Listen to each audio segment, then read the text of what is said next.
عیسائی اور یہودی آپس میں لڑتے رہے ہیں۔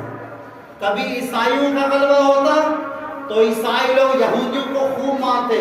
کبھی لاکھوں کی تعداد میں یہودی مارے جاتے،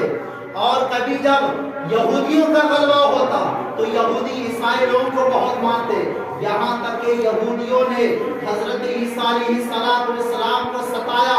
آپ کو پریشان کیا، آپ کو ڈرایا دھمکایا، یہاں تک کہ آپ کو مارنے کا پروگرام بنا لیا، لیکن وہ اللہ کی مشیت ہے، رب العالمین کی قدرت ہے، اس نے اپنی قدرت کاملہ سے حضرت عیسیٰ علیہ السلام کو سولی دینے سے بچا لیا، اور آپ کا جو ایک رفیق تھا جو حقیقت میں منافق تھا اس کو سولی پر چڑھا دیا گیا۔ اب ذرا غور کرو مسلمانوں، یہ اسرائیلی قوم کوئی نئی فسادی قوم نہیں ہے، ارے یہ وہی قوم ہے جس نے انبیاء کرام کو قتل کیا تھا، یہ وہی قوم ہے جس نے موسیٰ علیہ السلام کی نافرمانی کی تھی، یہ اتنی شر پسند قوم ہے کہ اس نے انبیاء کرام کو قتل کیا تھا، اور جب مسلمان وہاں پر رہے تھے، وہاں پر بسے تھے، تو لاکھوں کی تعداد میں، ہزاروں کی تعداد میں مسلمانوں کو تہہ در تہہ کیا تھا اور سب کو قتل کیا تھا۔ یہ اسرائیلیوں کی تاریخ ہے۔ آج جو وہاں پہ ہنگامہ برپا ہے،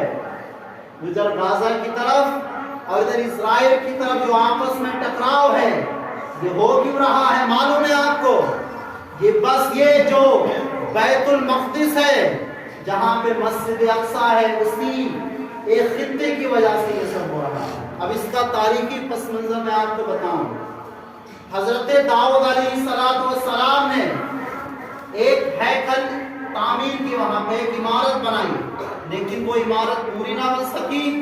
ہوا کہ حضرت داؤد علیہ السلام اس دنیا سے پردہ فرما ہوئے اور اس دنیا سے رخصت ہوئے، لیکن اسی کی تعمیر کرنے کے لیے حضرت سلیمان علیہ السلام نے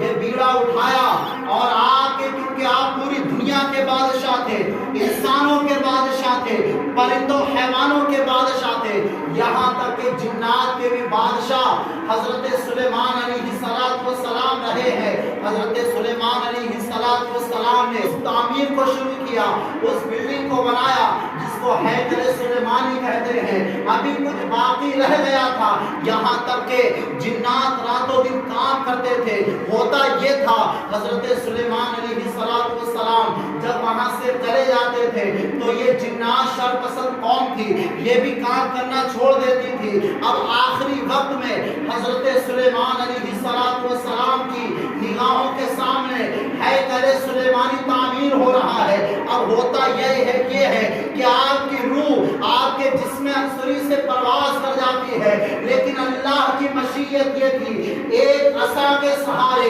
ایک ڈنڈے کے سہارے آپ 100 سال، 1 سال تک یوں ہی کھڑے رہے۔ جنات جب آپ کو دیکھتے تھے کہ حضرت سلیمان علیہ السلام سامنے ہے اور ہمیں دیکھ رہے ہیں، ہم جا نہیں سکتے، لیکن حقیقت میں سلیمان علیہ السلام ڈنڈے کے سہارے گویا کے کھڑے ہوئے تھے۔ جنات یہ سمجھ رہے تھے حضرت سلیمان علیہ السلام سامنے ہے۔ اب ہوا یہ کہ وہ جو عصا تھا، وہ جو ڈنڈا تھا، نیچے سے دیمکوں نے کھانا شروع کیا، جیسے ہی نیچے کھایا گویا کہ وہ ڈنڈا پورا ختم کر دیا۔ حضرت سلیمان علیہ السلام زمین کے اوپر آ پڑتے ہیں، گویا کہ اس وقت ہیکل سلیمانی کی تعمیر پوری ہو چکی تھی۔ وہی فلسطین ہے، وہی بیت المقدس ہے، وہاں پر حضرت سلیمان علیہ السلام نے اس کی تعمیر مکمل کی۔ لیکن ہوتا یہ ہے، ایک زمانہ ایسا آتا ہے،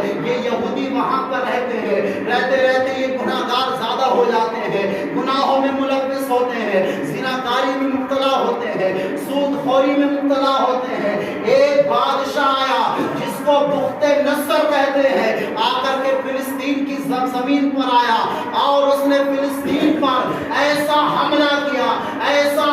کیا کہ 70,000 یہودیوں کو تہہ تہہ کر دیا، اور جو وہ ہیکل سلیمانی بنا ہوا تھا جس کو سلیمان علیہ السلام نے بنوایا تھا اس کو ڈھا دیا۔